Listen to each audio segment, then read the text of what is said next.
I want to talk a little bit about Ashe, specifically kind of the Ashe. I love Ashe. Excellent. Yes. All right. I can talk about Ashe all day. You make that sound like a bad thing. So I think Ashe specifically is like a strong middle ground between McCree and Widowmaker, where mid to long range, especially with the Mercy Pocket, she can be a really viable option. I think also versus Orisa comps or any kind of like close bunker comp, Dynamite is a really useful way of like pressuring people in a choke because you can just hit a bunch of people at once. You can get your Bob really quickly, and Bob has like a lot of options to anchor point, and you can kind of do two things at once with Bob, so it's pretty interesting. But other than that, like there's a lot of situations where you're better off having a Widow or you're better off having a McCree. I still don't think you can play Ashe against like Widow or Hanzo. I mean, you could pull it off, but I just don't think it's smart because both those heroes can one-shot you.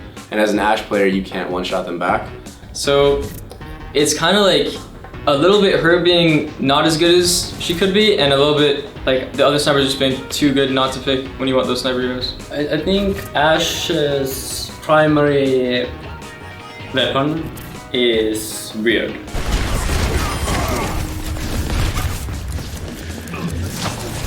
So I think one of the big things that a lot of people talk about is like how weird her gun is as a character. Like she's very different compared to the rest of the cast. It's not as simple. There's a weird reload mechanic. She has a lot of downtime. In right hands, it is devastating, but it also requires some kind of damage boost to get the full potential out of it, the 200 damage one-shots. At a pro level, it's kind of what I said, is that you can't one-shot headshot anybody, and there's heroes that can. So why would you play a hero that can't, right? It just doesn't make sense. She is really fun to play though at a pro level, like in comp and stuff like that. She's fun, like it's fun, but you're kind of like, if the enemy team's Widow is really good, she should be able to shut you down pretty easy.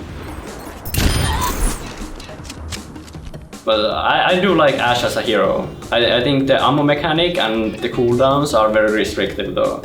So sometimes you're taking a good fight, your bullet management wasn't perfect, and now you are reloading one, shooting, reloading. It's very slow. Because I think her coach gun is really good, but the problem with it is that the cooldown's so short, where versus a dive composition, she isn't as like mobile as a Widow, like to grapple away from a Winston jump per se. If you're Widow and like let's say a monkey dives you, like you can grapple away. With Ashe you have her shift, but even then you don't get that far, and it just isn't as good as like grapple or Hanzo leap.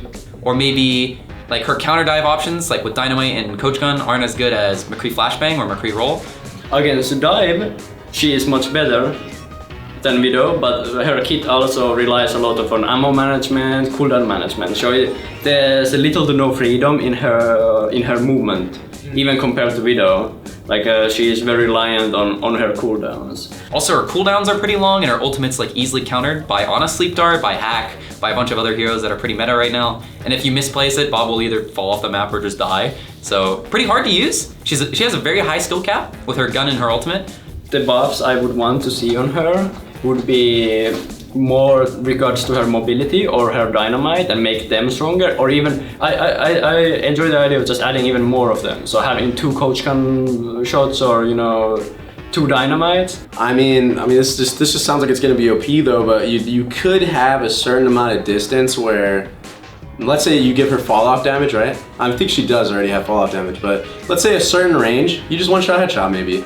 Like maybe, I don't know how long the range should be, nothing too crazy. It shouldn't be like, oh, I'm literally out sniping Widow on Junkertown. But maybe that's a way to make her be played more because if you're in that like medium short range, you can scope in and headshot. I'm not sure. Like there's changes you could make her so she get one shot, but I feel like it would feel way too bad for like 200 HP characters, because you could randomly get shot by Ashe, and it's like you shoot faster than Widow and Hanzo both. It's like easier to hit headshots. So I think it's mostly her kit that needs adjusting right now because it's pretty solid, but it's not that flexible. Like you need the map to work with you in order for Ashe to work.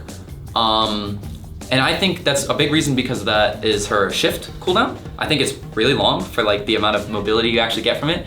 I think it does 2 things really well. It pushes people back that are diving on you and also gives you the ability to control high ground pretty easily. But the problem is like unlike Hanzo where you can rotate up and down and up and down and up and down between like the positions, Ashe, you rotate up. If you rotate up while a dive tank's looking, then you don't have a cooldown to get the dive tank off of you and you die. Or Hanzo, you just climb up and then jump away because you have wall climb and your lunge. So I would like to see her, like, they already addressed her downtime with the gun by buffing the reload speed, which I think was really good.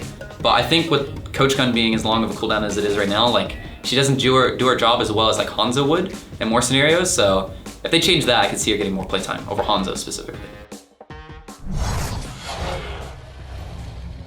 If you can't attend BlizzCon this year, consider buying a virtual ticket to keep up with all the action.